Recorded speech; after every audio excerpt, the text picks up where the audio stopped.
He couldn't believe he was about to marry three women at once, something far from his dreams, each carrying his child. The reality of his actions had finally caught up with him, and the weight of his deceit was almost very unbearable. Do you, Francis, take Zainab, Choma, and Titi to be your lawfully wedded wives? He asked, his voice steady. Francis hesitated for a moment, his heart pounding in his chest. He glanced at each of the women, seeing the strength and resolve in their eyes. I do, he finally replied, his voice barely above a whisper.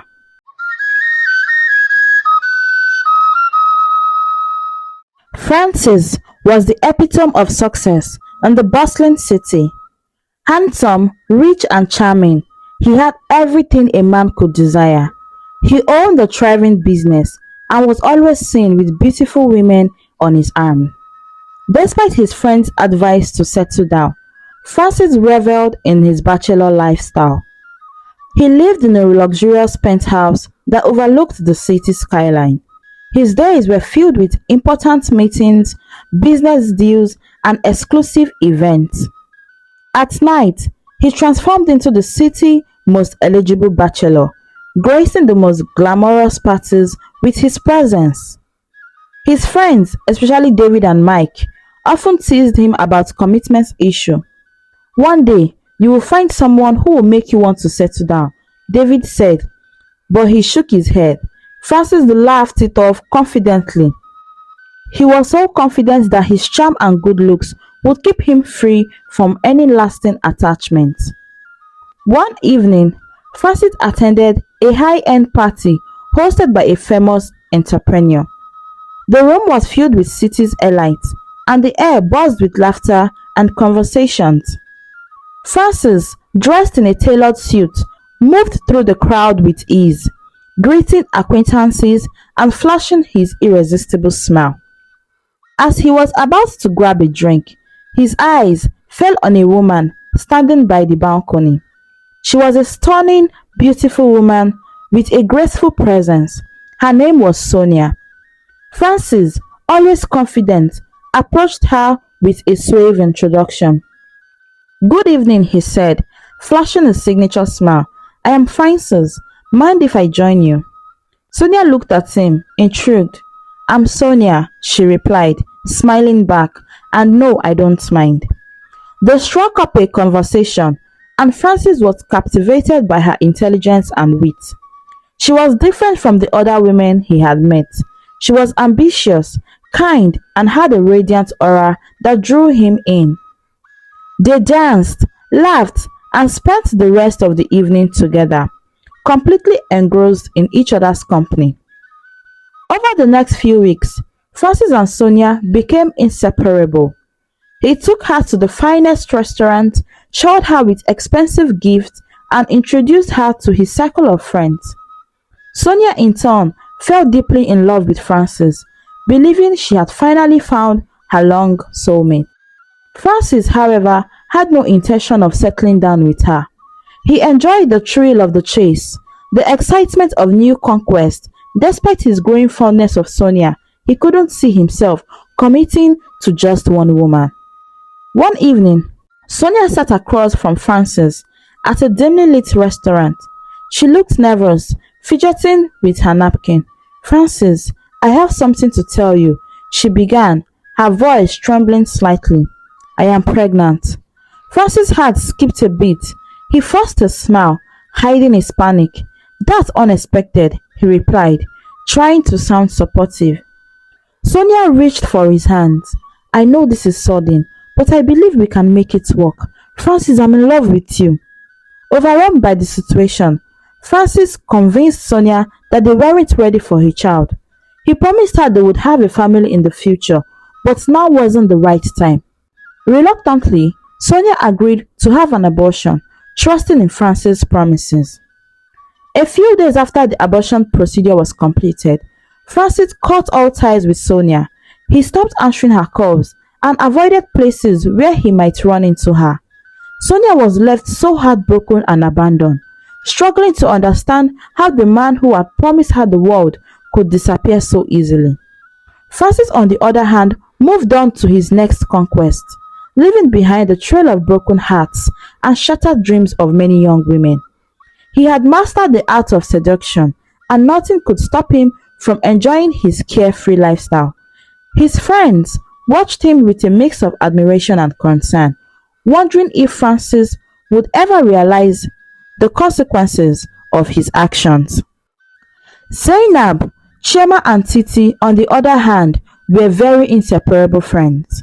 They lived together in a small apartment, shared their dreams, and supported each other through thick and thin. They were in their final year of the university, and they often talked about their futures that awaited them after graduation.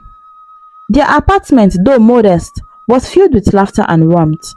Zainab was the practical one, always making sure the bills were paid on time. Chima was the dreamer, often lost in thought about the future, while Titi was the peacemaker, always finding ways to resolve any disagreement that arose. Late night study sessions turned into heart to heart conversation about their dreams. Zainab wanted to become a successful accountant and support her family. Chima dreamed of owning fashion line that could take the industry by storm, while Titi was passionate about social work and hoped to make a difference in their community. Just imagine, Chema would say, her eyes sparkling with excitement. In a few years, we'll be living our dreams. Yes, Zainab would nod, but we need to stay focused and work. Graduation day came with a mix of excitement and nervousness. The friends celebrated their achievement with a small party at their apartment. They danced, laughed, and made promises to always support each other no matter what the future held. A few weeks after graduation, they received their NYSC placement letters, and to their delight, all three of them were posted to the same company, Francis Company. It was a prestigious placement, and they couldn't believe their luck. "This is it, girls," Titi exclaimed, holding up her letter, "our big break." They moved to a new city for the service here, excited about the opportunities that awaited them. Francis Company was one of the top firms in the industry, known for its innovation and excellence. Working there was a dream come true for all three of them. Their first day at the company was filled with anticipation. The office was modern and bustling with activities. They were introduced to their new colleagues and given orientation about the company's values and expectations. Francis himself welcomed them during the orientation. He was charming and charismatic, making a lasting impression on everyone. "Welcome to the team," he said, flashing his usual smile that made many hearts flutter. "We are excited to have you here." Zainab, Chema and Titi felt a mixture of excitement and longing. They threw themselves into their work, eager to prove themselves worthy. The company's culture was competitive, but the friends found support in each other's company. After work, they would gather in their shared apartment, discussing their day and sharing their experiences. The bond between them grew stronger as they navigated the challenges of their new roles. They celebrated each other's successes and offered support during tough times. Francis was a perfect boss. He was charming, approachable, and very generous. He had a way of making everyone feel special, and his charisma was hard to resist. Zainab, Chema, and Titi found themselves drawn to him, unaware that they were all falling into the same trap. It started innocently enough. Francis would stop by their desks, asking about their work and offering praise for their efforts. "Great job on that report, Zainab," he would say, his eyes twinkling with approval. "Keep up the good work, Chema," he would remark with a smile. "Titi, your ideas are really impressive," he would comment, making her blush. Soon, these casual interactions turned into private meetings. Francis would invite them to dinner, each one separately, making them feel special and chosen. Zainab was the first to be invited. "I'd love to get to know you better," Francis said, his voice smooth and inviting. "How about dinner tonight?" Zainab felt a flutter of excitement. She agreed, and that evening, Francis took her to an upscale restaurant. They talked about their backgrounds, their dreams, and their lives. Francis was attentive, asking questions and genuinely seeming interested in everything she had to say. By the end of the night, Zainab was smitten. A few days later, it was Chioma's turn. Francis approached her after a meeting, his smile warming and engaging. "How about we grab dinner tonight?" he suggested. Chioma, surprised but thrilled, accepted the invitation. Their evening was filled with laughter and deep conversations. Francis made her feel like the most important person in the world. Then came Titi's turn. Francis invited her to dinner with the same charm and ease. "I would like to discuss some of your ideas in more detail," he said. Titi, eager to impress and curious about the attention, agreed seamlessly. Their dinner was magical, with Francis weaving a spell of charm and wit around her. By the end of the night, Titi was completely enchanted. Francis was so skilled at his game that none of his friends suspected the thing. They each thought they were the only one in his life, enjoying the attention and gifts he showered upon them. Francis knew how to keep them feeling special and valued, ensuring that their paths never crossed in a way that would reveal his deceit. He would send Zainab flowers at work, making her colleagues envious.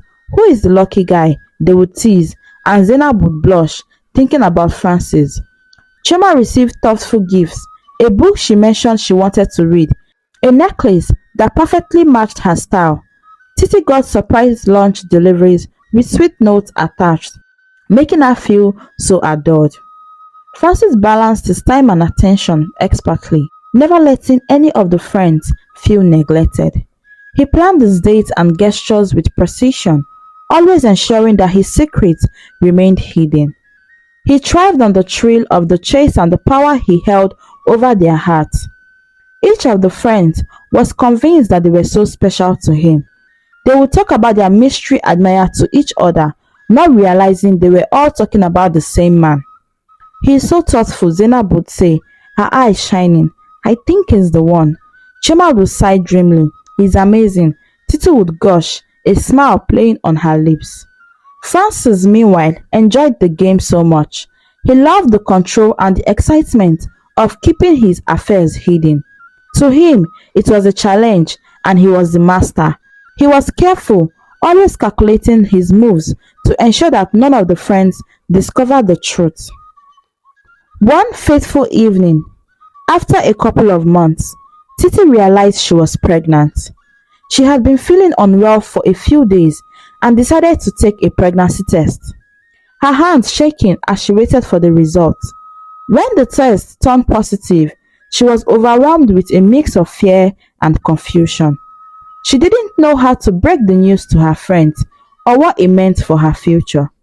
Filled with anxiety, Titi confided in Zainab and Chioma, hoping for their support. The three friends were sitting in their living room, the air thick with tension. Titi took a deep breath and finally spoke. "I have something to tell you both," she began, her voice trembling. "I am pregnant." Zainab and Chioma exchanged glances, their face reflecting shock and concern. "Titi, are you sure?" Zainab asked, trying to process the news. Titi nodded, tears welling up in her eyes. "Yes, I am sure. I took a test and it's positive." Chioma leaned forward, her face pale. "Titi, there is something we need to tell you too. The both of us, Zainab and I, we are also pregnant." The room fell silent as the reality of Francis' betrayal sank in. Each woman had been secretly involved with him, believing they were the only ones. He had warned them to keep it a secret, which they did. Now, they realized they were all in the same situation, carrying his children. The shock and hurt was palpable, but instead of turning against each other, the friends found strength in their bond. "How could he do this to us?" Titi whispered, her voice filled with anger and hurt. "We need to confront him," Zainab said firmly. "We can't let him get away with this. He needs to take responsibility for his actions." Chema nodded in agreement. "We have to make sure our children are provided for. We will not let him ruin our lives, and we will never take these children out." Together, they devised a plan to confront Francis and make him pay for his deceit. They decided to meet him at the office, where they knew they would have his full attention. They rehearsed what they would say, ensuring that their resolve would never waver. The next day, they walked into Francis' office, their expression determined.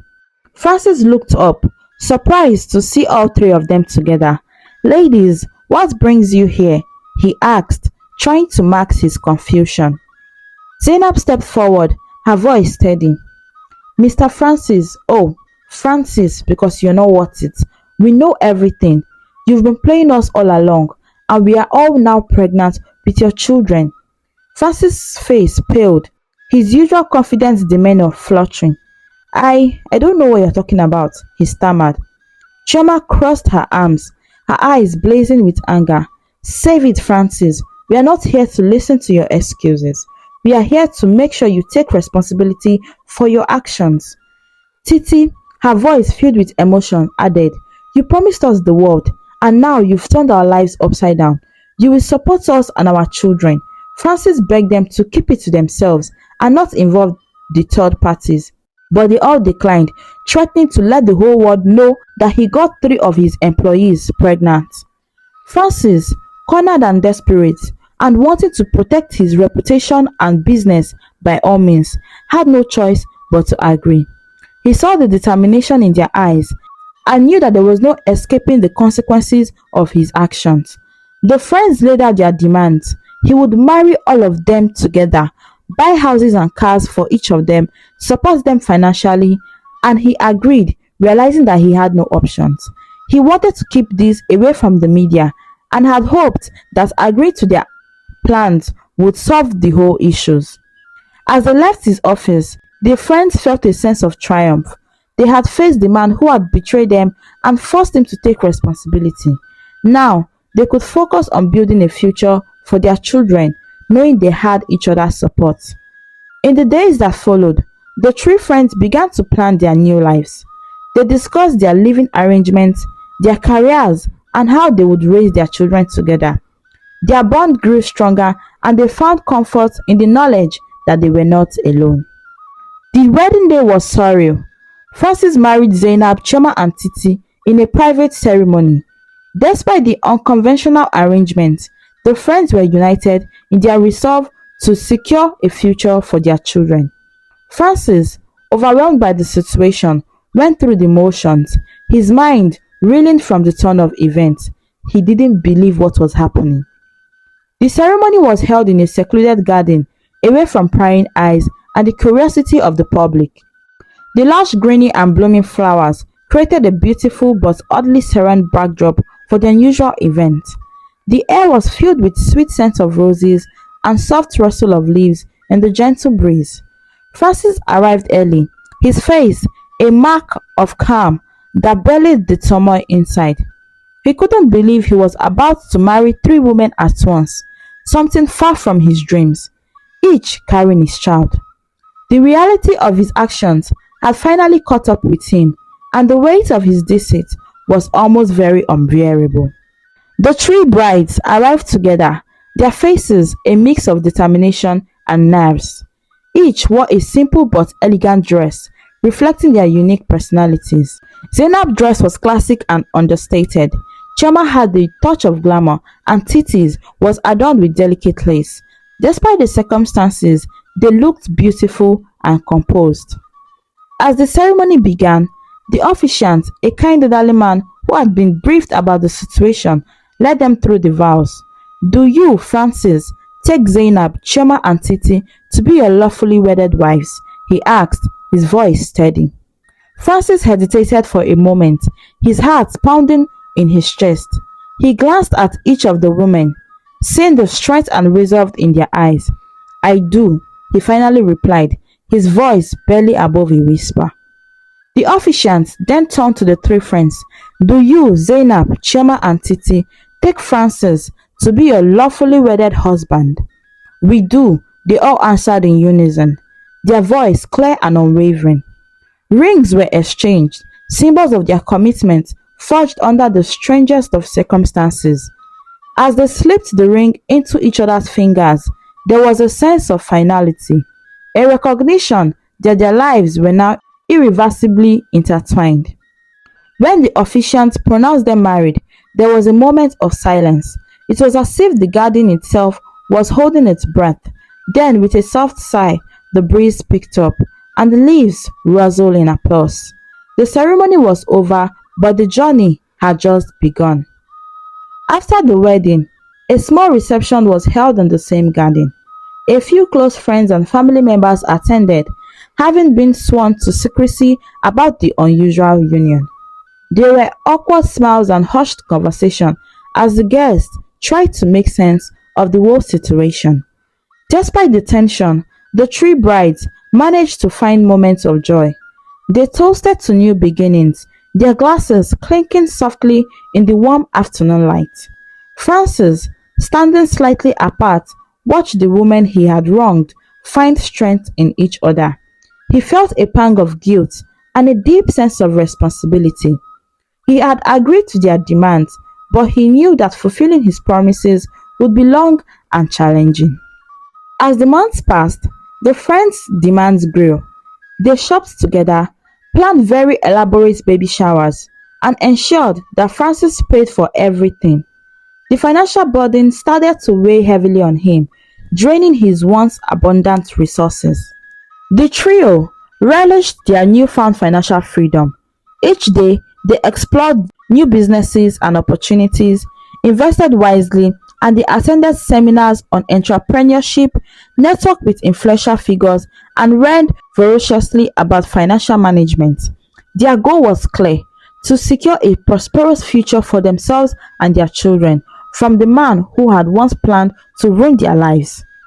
Their major venture was the launch of a boutique, leveraging on Chiama's passion for fashion. They created a collection of trendy and stylish clothes that quickly gained popularity. The boutique, named True Elegance, became a hit in the city, attracting a loyal clientele and generating substantial profits. Simultaneously, Zainab, with her keen interest for numbers and markets, spearheaded their investment in real estate. They bought several plots of land in up-and-coming neighborhoods, planning to develop them into residential and commercial properties. The value of these properties soared, adding to their growing wealth. Titi focused on building their company's social impact. She organized charity events and community programs, creating a positive impact for their business and also fostering goodwill. This not only helped their brand, but also ensured they were seen as responsible and compassionate entrepreneurs. As their business flourished, their personal lives became increasingly intertwined. They attended prenatal classes together, ensured they were fully prepared for motherhood. They shopped for baby clothes and nursery furniture, sparing no expense. Each baby shower they planned was more lavish than the last, filled with joy and celebration. Francis, meanwhile, found himself struggling to keep up with their escalating demands. The once confident and carefree businessman was now a man on the brink of financial ruin. The cost of maintaining three households, funding their businesses, and meeting their constant requests for money was overwhelming for him. Every week brought new expenses. There were shopping sprees for designer maternity wears, gourmet meals, and luxury spa treatments. The friends knew exactly what they wanted and didn't hesitate to ask for it. "We need the best," Zainab would say, and Francis, exhausted and defeated, would comply. The turning point came when the three friends decided to expand their investments further. They set their sights on the stock market, buying shares in lucrative tech companies and established firms. Zainab's sharp financial acumen ensured they bought low and sold high, maximizing their returns. The friends continued to build their empire, their wealth and influence growing with each passing day. They bought a luxury car dealership, invested in renewable energy products, and even dabbled into the entertainment industry, producing a successful reality TV show that chronicled their unique journey. Through it all, they remained united, their bond stronger than ever. They celebrated each other's successes and supported each other through challenges, and shared the joys and the anxieties of impending motherhood. Their entrepreneurial spirit flourished and they ensured that Francis didn't recover a single penny. After a couple of weeks more, they welcomed their children, and the demands tripled. Zainab gave birth to a healthy baby boy. Chioma welcomed twin girls, and Titi had a beautiful baby girl. The household was filled with cries and laughters of newborns. Their lives became more hectic and intertwined. Despite the chaos, the friends found joy in their new roles as mother, supporting each other through sleepless nights and endless diaper changes. The financial demands on Francis grew exponentially. There were hospital bills, nanny salaries, and endless supplies of baby formulas, clothes, and other necessities. He had 4 children. The friends spared no expense in ensuring that their children had the best of everything. They hired the most experienced nannies, enrolled in exclusive parenting classes, and purchased the latest baby gadgets. Francis reached his breaking point. His finances were now in shambles, and he could no longer keep up with the demands of his 3 wives. The once prosperous businessman was now buried under a mountain of debts. His luxurious lifestyle had crumbled, leaving him with nothing but regret and a sense of deep failure. He remembered all the women he had hurt in the past and felt that karma was catching up with him. One evening, after another heated argument over finances, Francis decided he had had enough. He couldn't bear the weight of his responsibilities any longer. Frustrated and defeated, he made the decision to run away from the country, hoping to start afresh elsewhere. He believed that by escaping, he could rebuild his life and perhaps find some semblance of peace. Before he left, he met with Zainab, Chema and Titi one last time. They gathered in the living room of a house he had bought for them. The tension in the air was palpable. Francis looked tired and worn, his eyes reflecting on the toll the past month had taken on him. "You've taken everything from me," he said, his voice filled with bitterness and resentment. "I hope you all are happy now." The friends remained silent, their expressions a mix of defiance and resolve. They had no sympathy whatsoever for Francis, knowing that he had brought this upon himself with his deceitful actions. They had turned his betrayal into an opportunity, securing a future for themselves and that of their children. As Francis walked away, the sound of his footsteps echoing in the room, the friends exchanged glances. They knew they had done what they needed to do, not just for themselves, but for their children. They had built a stable and prosperous life, ensuring that their families would never want anything. After Francis left, the 3 of them continued to thrive. They expanded their businesses, reinvested their profits, and became influential figures in their community. The friends' bond grew stronger with each passing day. They supported each other through the highs and lows, celebrating their successes and facing challenges together. Their children grew up in a loving and nurturing environment, surrounded by strong role models and the sense of community. Despite the hardship and the unconventional paths they had taken, Zainab, Chema and Titi knew they had made the very right choices. They had turned a painful betrayal into a powerful story of empowerment and success. As they watched their children play together, their laughter filling the room, they felt a deep sense of satisfaction and peace. Francis, on the other hand, struggled to rebuild his life in a foreign land. He faced numerous challenges and setbacks, the consequences of his past actions always looming over him. He often thought of the life he had left behind, the women he had wronged, and the children he had abandoned. In a moment of solitude, he couldn't help but wonder what might have been if he had made a different choice. He knew there was no going back. The friends had secured their future, and he was left to grapple with his regrets. As the years passed, Zainab, Chema and Titi continued to thrive, their legacy growing stronger. They had built an empire from the ashes of betrayal, turning their pain into power. They remained united, their friendship a testament to their strength and resilience. The story of Francis, Zainab, Chema and Titi illustrates several important moral lessons. Firstly, Deceit and betrayal, as seen in Francis' actions, inevitably led to downfall and regret, emphasizing the need for honesty and integrity in relationships. Secondly, the power of unity and friendship is highlighted through the support Zainab, Chema and Titi gave each other, showcasing how solidarity can overcome adversity. Lastly, the friends' resilience and resourcefulness in building successful lives for themselves underline the importance of determination and creativity in transforming challenges into opportunities. Thanks for watching this captivating story on African stories and folktales. Please don't forget to subscribe and turn on the notification bell for more stories. Thank you.